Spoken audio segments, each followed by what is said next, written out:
사도행전 1장 12절, 13절, 14절까지 한 목소리로 말씀 같이 읽습니다. 제자들이 감람원이라 하는 산으로부터 예루살렘에 돌아오니 이 산은 예루살렘에서 가까워 안식일에 가기 알맞은 길이라. 들어가 그들이 유하는 다락방으로 올라가니 베드로, 요한, 야고보, 안드레와 빌립, 도마와 바돌로메, 마테와 및 알페오의 아들 야고보, 셀롯인 시몬, 야고보의 아들 유다가 다 거기 있어 여자들과 예수의 어머니 마리아와 예수의 아우들과 더불어 마음을 같이하여 오로지 기도에 힘쓰더라. 아멘. 우리 앞뒤 옆 사람 살피시면서 반가운 인사 좀 나누십니다. 반갑습니다. 반갑습니다. 오늘 빈자리가 좀 많이 있네요.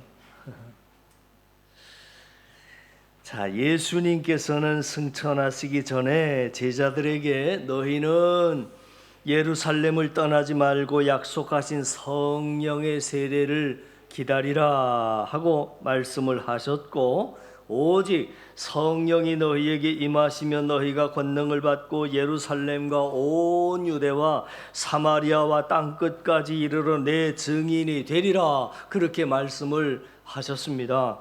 핵심은 너희가 기다리되 성령 세례를 사모하면서 기다리라 하는 것이었습니다. 그래서 오늘 이 시간에는 성령 강림절을 맞이해서 예수님의 이 말씀을 들은 제자들이 성령 세례를 어떻게 준비하며 기다렸는지를 함께 살펴보려고 하는 것입니다.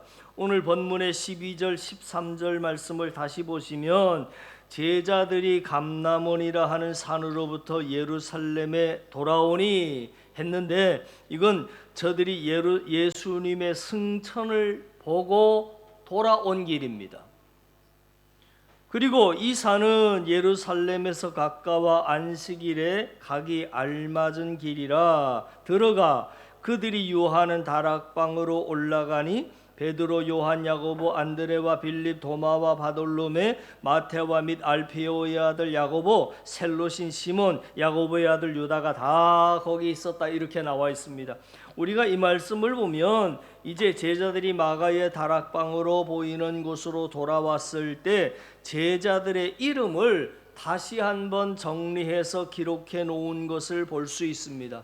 여러분, 사복음서에서 이미 소개됐던 제자들의 이름을 여기서 다시 한번 반복해서 정리하고 소개해 놓은 이유가 있겠지요. 제자들의 명단에 변동이 하나 생겼기 때문입니다. 사복음서에서 나오는 제자들의 명단과 오늘 13절에 나오는 제자들의 명단을 비교했을 때 한 사람이 줄어들었습니다. 누구냐면 가룟 유다가 예수님을 배반하고 자살해서 죽음으로 말미암아 제자가 한 명 줄어들었다라고 하는 것을 성경은 우리에게 먼저 말해주고 있습니다. 자, 그렇다면 오늘 우리도 영적으로 깨어있지 않으면 얼마든지 사단의 유혹에 넘어가서 그 명단에서 우리 또한 빠질 수 있다라고 하는 것입니다. 그러므로 우리 모든 성도는 신앙의 입학생 명단에 뿐만이 아니라 현재 재학생의 명단에도, 그리고 앞으로의 졸업자의 명단에도 꼭 여러분들의 이름이 들어있을 수 있기를 주님의 이름으로 축원합니다. 그런데 현재 이 재학생 명단에서 가룟 유다의 이름이 빠졌다라고 밝히면서 오늘 말씀이 시작이 됐습니다. 그리고 이제 제자들이 예수님의 말씀대로 성령의 세례를 기다리고 있는데, 오늘 13절 14절 말씀을 보시면 야고보의 아들 유다가 다 거기 있어 여자들과 예수의 어머니 마리아와 예수의 아우들과 더불어 마음을 같이하여, 그러니까 믿음의 공동체가 다 함께 모여 있음을 말해주고 있습니다. 또 성령 세례가 실제로 임했던 2장 1절 말씀에도 보시면 오순절 날이 이름에 그들이 다 같이 한 곳에 모였더니, 이렇게 기록을 했는데, 그러니까 계속해서 성경이 뭘 반복해서 강조하고 있는 거냐면 제자들이 다 함께 모여 있었다라고 하는 것을 강조하고 있는 것입니다. 흩어지지 않고 예수님으로부터 약속을 받은 그들이 다 함께 모여 있었다라고 하는 것입니다. 그러니까 오늘날로 말하면 교회의 공동체 안에 다 함께 있었다는 거죠. 이게 성령 세례 준비의 가장 기본적인 자세입니다. 사도행전을 살펴보면 성령의 능력이 임하는 장면이 나오는데 그때마다 전부 성도들이 함께 모였을 때를 강조하고 있는 것을 보게 될 것입니다. 또 교회사를 보더라도 강력한 성령의 역사는 교회가 다 함께 모여 있을 때 강력하게 일어나게 되는 것을 보게 됩니다. 그러니까 성경을 보더라도 그리고 교회의 역사를 보더라도 성령의 놀라운 능력의 세례는 약속을 받은 성도들이 다 함께 모여 있을 때 훨씬 더 강력하게 나타난다 라고 하는 것을 믿는다면 우리 또한 믿음의 공동체 안에 내가 들어있고 모여 있는 것이 중요함을 깨닫는 것입니다. 마태복음 18장 19절 20절 말씀을 한번 보시지요. 진실로 시작. 진실로 다시 너희에게 이르노니 너희 중에 두 사람이 땅에서 합심하여 무엇이든지 구하면 하늘에 계신 내 아버지께서 그들을 위하여 이루게 하시리라. 두세 사람이 내 이름으로 모이는 곳에는 나도 그들 중에 있느니라. 이렇게 말씀하셨지요. 그래서 믿음의 공동체가 모인다라고 하는 것은 자체만으로도 의미가 있는 겁니다. 그 가운데 성령께서 함께 하시고 강력하게 역사하신다는 거지요. 그러니까 예를 들어서 내가 똑같은 찬양이어도 집에서 혼자서 그 찬양을 부를 때는 별로 감동도 은혜도 없었던 찬양이 성도들이 한꺼번에 모여서 함께 부르면 완전 이 다른 찬양이 되는 경험을 할 때가 있습니다. 똑같은 찬양인데 집에서 나 혼자 부를 때 하고 교회 공동체가 모여서 함께 부를 때 나에게 와닿는 감동의 크기와 받는 은혜가 달라진다는 겁니다. 왜냐하면 믿는 자들의 모임 가운데 임하시는 성령의 역사하심이 있기 때문입니다. 또 어떤 때는 예배당에 나와서 성도들 가운데 앉아 있는 것만으로 내가 설교를 듣고 있는 것도 아니고 찬양을 하는 것도 아닌데 그 공동체 가운데 와 앉아 있는 것만으로도 내 마음의 은혜가 느껴지고 평안함이 임할 때가 있습니다. 이게 바로 교회가 모였을 때 약속의 공동체 안에 역사하시는 성령의 은혜로운 능력인 것이지요. 그러므로 정말 성령의 세례를 여러분들이 간절히 사모한다면 늘 믿음의 공동체, 약속의 공동체 가운데 이탈하지 마시고 낙오하지 마시고 머물러 있으실 수 있기를 주님의 이름으로 간절히 축원합니다. 둘째, 오늘 14절 말씀을 보시지요. 여자들과 예수의 어머니 마리아와 예수의 아우들과 더불어 마음을 같이하여 오로지 기도에 힘쓰더라. 이렇게 나옵니다. 중요한 것은 마지막에 오로지 기도에 힘쓰더라 이렇게 나옵니다. 제자들은 지금 마가의 다락방에 모여서 주님이 약속해 주신 말씀, 너희들이 성령 세례를 받으리라 하는 그런 말씀이 성취되도록 기도했다는 겁니다. 우리가 여기서 성령 세례 준비를 위해서 꼭 필요한 요소들을 보게 되는데요. 먼저는 말씀입니다. 기도만 해서 성령 세례가 임한 게 아닙니다. 말씀을 놓치면 안 됩니다. 제자들은 이미 예수님을 3년 동안 따라다니면서 예수님으로부터 충분한 성령 공부를 받은 상태입니다. 말씀이 많이 쌓여 있는 상태입니다. 그런데 문제는 기도가 약했습니다. 오늘 사도행전 이전의 사복음서에서는 제자들이 오로지 기도에 힘썼다 하는 장면은 한 장면도 나오지 않습니다. 그러니까 예수님이 산기도 하자고 제자들을 데리고 갔을 때 제자들은 온통 졸기 일수였습니다. 아무튼 기도는 너무너무 약했습니다. 그런데 예수님 따라다니면서 말씀은 엄청 많이 들었습니다. 예수님이 말씀하신 이후에 성천하시기 전까지 40일 동안 이 땅에 머무르실 때도 예수님이 계속 하나님의 나라에 대해서 가르쳤습니다. 그런데 오늘 본문 말씀을 보니까 예수님이 약속하신 말씀을 붙잡고 제자들이 마음을 모아 기도하기 시작합니다.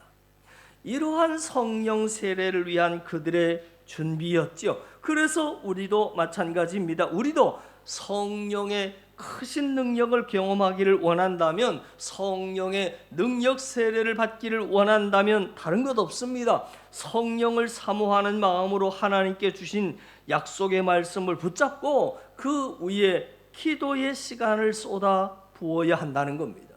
우리가 예배 시간에 나와서 말씀만 많이 듣고 가면 안 듣는 것보다 훨씬 좋습니다. 그러나 말씀만 많이 듣고 깨닫고 감동받고 은혜 받는 것 가지고는 성령의 강력한 능력을 경험하기가 참 어렵다 하는 겁니다. 한계가 있다라고 하는 겁니다. 그래서 우리는 제자들처럼 주신 말씀을 붙잡고 거기에 충분한 기도의 시간을 쏟아부을 수 있어야 한다는 거지요. 그리고 우리가 하나 더 살펴봐야 할 것은 제자들이 기도했는데 한 번 기도해 하고 끝난 게 아닙니다. 오늘 본문의 성경 말씀을 보니까 오로지 기도에 힘썼다 이렇게 나옵니다. 오로지라고 하는 말은 정말 집중해서 기도에 전심전력했다 그 말입니다. 그렇다면 여러분 생각에 그때 제자들이 기도를 했는데 얼마 동안을 기도한 것 같습니까? 여러분 생각에 얼마 동안을 기도한 것 같습니다. 오로지 기도에 힘쓰니라 그렇게 기도가 시작이 됐는데 얼마 동안을 기도했는가? 약 10여일 동안을 지속했습니다. 그래서 예수님께서 부활하신 이후로부터 50일 후에 성령 오순절 강림의 역사가 있었던 거지요. 그런데 예수님께서 40일을 이 땅에 머무시고 승천하셨기 때문에 예수님의 승천을 기점으로 10일 후에 오순절 성령 강림 사건이 있게 되는 겁니다. 그래서 제자들이 마가다락방에서 오로지 기도에 힘썼을 때 며칠 동안 기도했느냐? 약 10여일을 기도한 겁니다. 전에는 기도를 1시간도 기도를 못해서 예수님께 1시 동안도 기도하지 못하느냐 야단 맞았던 그 제자들이 120명의 무리가 모여서 이제는 마가다락방에서 10여일을 집중해서 기도합니다. 그랬을 때에 오순절 성령 강림의 역사가 나타나고 정말 성령의 능력이 제자들 안에 폭발하기 시작했다는 겁니다. 그렇다면 오늘 이 시대를 살아가는 우리도 마찬가지입니다. 우리도 성령의 능력 세례를 경험하기 위해서는 여러분들이 이런 설교 한 편 듣고 기도회 한번 반짝하고 잠깐 10분 20분 기도하고 아니면 1시간 기도해서 이루어질 일들이 아닙니다. 사모하는 마음을 가지고 그 능력이 나에게 임할 때까지 규칙적으로 계속해서 간절히 충분한 시간을 쏟아 부어야 한다는 것입니다. 여러분 우리나라에서 폭발적인 성령의 능력이 임했던 대표적인 사건이 1907년 평양 대부흥운동 장대현 교회에서 있었다라고 하는 것 우리 모두가 다 알고 있는 이야기 아닙니까? 1907년 1월 달에 부흥 집회를 하다가 성령의 역사가 폭발했는데 이게 여러분 부흥 집회 하다가 그냥 폭발한 게 아니지 않습니까? 장대현 교회에서 했던 부흥 집회에서 이 놀라운 성령의 역사가 나타나게 된 이유는 그 전에 이미 충분한 준비, 충분한 기도가 쏟아 부어졌기 때문에 가능했던 일이다라고 하는 거지요. 어떤 준비가 있었느냐면 바로 전년도 그러니까 1906년도에 당시에 인도 카시아 지방에서 놀라운 부흥의 역사가 일어나고 있었습니다. 그것을 우리나라에서도 선교를 하던 외국인 선교사님들이 그 소문을 듣게 됩니다. 지금 인도 카시아 지방에서는 놀라운 성령의 역사와 부흥의 역사가 일어나고 있다는 소식을 듣게 됩니다. 그래서 우리나라에서 선교하고 있었던 장로교, 감리교, 외국인 선교사들이 역시 모여서 이제 그 대책을 세우고 회의를 하기 시작합니다. 지금 우리가 선교하는 이 땅에도 그 인도에서 일어나고 있는 성령의 능력이 임하고 부흥의 역사가 나타나야 하는데 우리도 그것을 위해서 기도하자. 그러면서 외국 나라 선교사님들이 뭘 만들었느냐면 이 조선 땅에도 부흥이 임하게 해 주십시오 하는 그런 마음으로 정오 기도 모임을 만들기 시작했습니다. 그래서 1906년 9월 중순입니다. 9월 중순부터 외국인 선교사님들이 낮 12시만 되면 하던 모든 일들을 멈추고 모여서 함께 하나님 조선 땅에도 부흥의 역사를 주십시오 하고 기도하기 시작한 겁니다. 근데 문제는 그 한 달을 꼬박 정기적으로 규칙적으로 기도했는데 아무런 역사가 일어나지 않았습니다. 그래서 일부에서는 우리는 아닌가 보다. 인도는 지금 역사가 시작됐는데 아직 우리는 아닌가 보다 하고 이쯤에서 그만두자. 한쪽에서는 그랬는데 그러자 한쪽에 있는 또 다른 선교사님들이 아니다. 우리의 기도가 부족해서 그런지도 모르지 않냐. 그러니까 기도 시간을 더 한번 늘려보자. 그래서 한 달이 지난 시점에서 기도의 양을 전에는 모여서 1시간 정도 기도했는데 이제는 기도의 양을 더 늘렸습니다. 그리고 날마다 계속 기도하기 시작했습니다. 이게 언제까지 갔느냐 하면 그 다음 해 1월 달까지 가게 됩니다.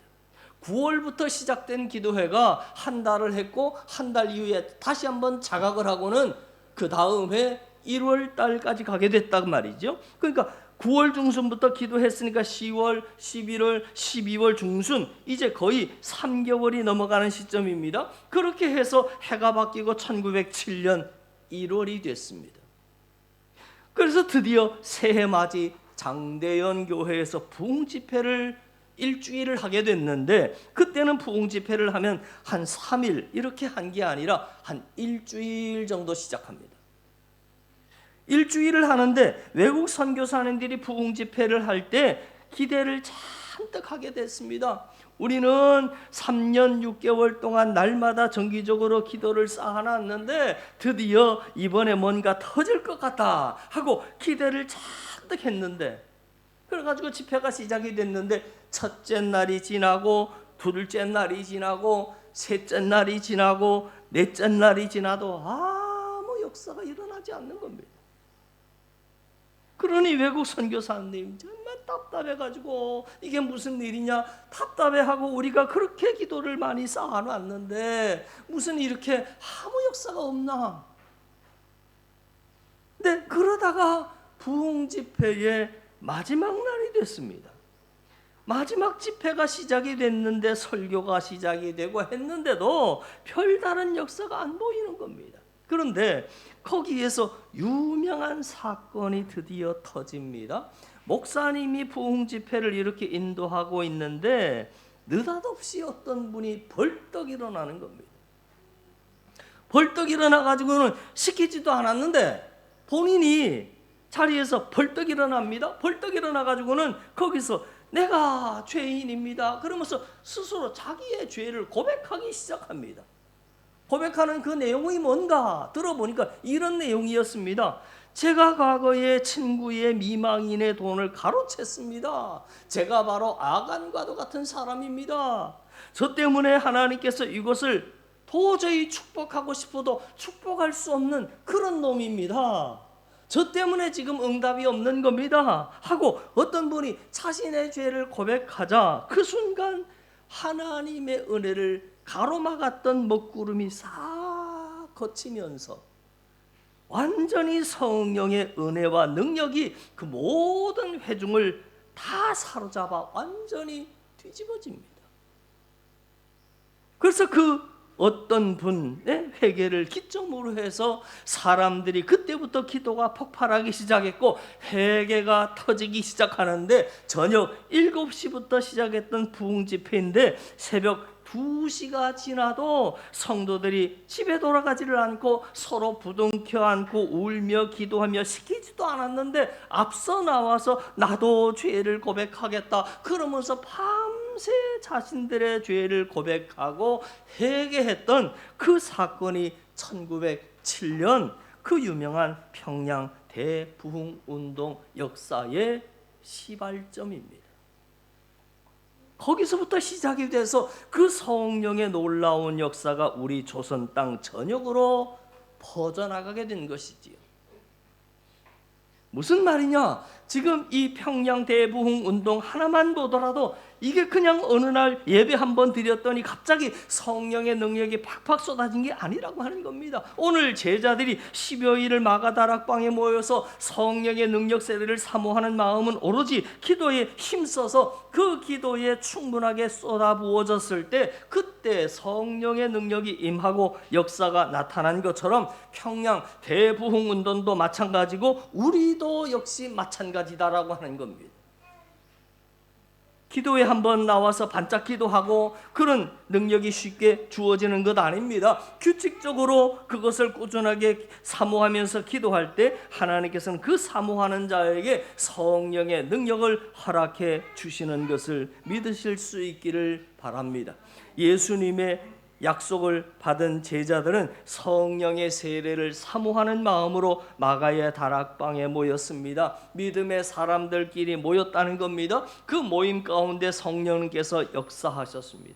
그래서 우리도 마찬가지입니다. 내가 늘 성령의 능력과 그 능력 가운데 있기를 원한다면 늘 공동체 안에 있어야 합니다. 그리고 두 번째, 3년간 배웠던 말씀의 능력에 드디어 기도의 시간을 쏟아 부었더니 드디어 역사가 나타났습니다. 그것도 한 번 반짝 기도해서 역사가 나타난 것이 아니라 정말 10여일 동안을 오로지 기도를 쏟아 부었습니다.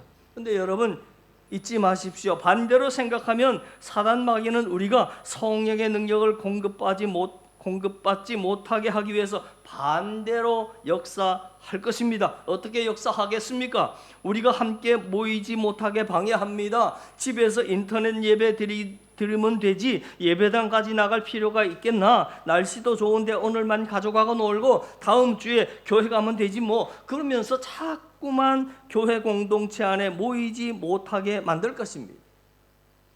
그리고 두 번째, 모여서 예배에 참석하더라도 말씀만 듣고 가게 합니다. 기도하지 못하게 하고 말씀 보지 못하게 하는 겁니다. 우리가 이 본문 말씀을 보면서 우리가 이것을 준비한다고 해서 사실 성령의 능력의 역사가 꼭 임하는 건 아닙니다.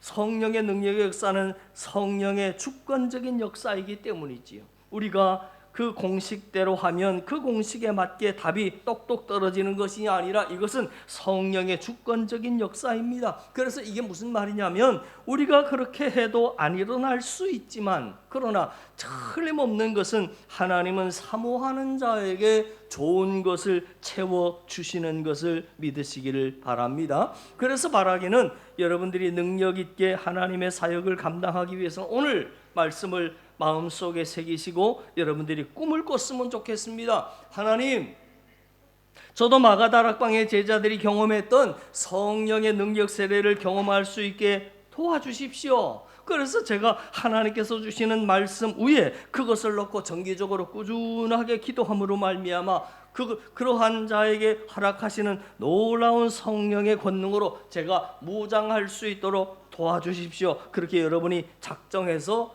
기도했으면 좋겠습니다. 여러분이 사도행전의 오늘 말씀에 은혜 받고 고개만 끄덕이지 마시고 정말 사모하는 마음으로 규칙적으로 그리고 충분히 여러분이 기도의 시간을 쏟아 부으심으로 말미암아 우리가 성경으로만 접했던 놀라운 성령의 능력을 저와 여러분 우리 모두가 다 삶으로 생활로 실제로 경험하며 살아갈 수 있기를 주님의 이름으로 간절히 축원합니다. 기도드립니다.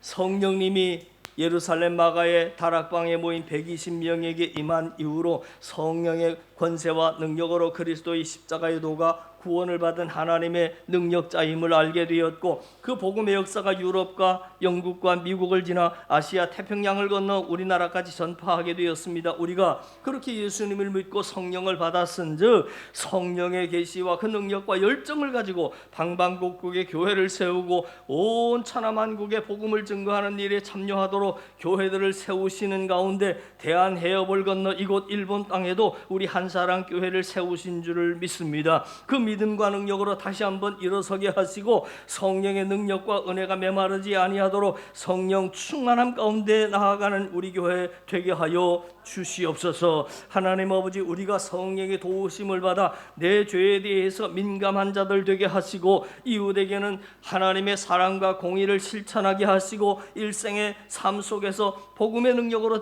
살아가는 성령의 통로로 쓰임받는 우리 한사랑이 되게 하여 주시옵소서. 그렇게 신앙생활함으로 하나님 기뻐하시는 성령의 사람들 되게 하실 줄을 믿사옵고 예수님 이름으로 기도하옵나이다. 아멘.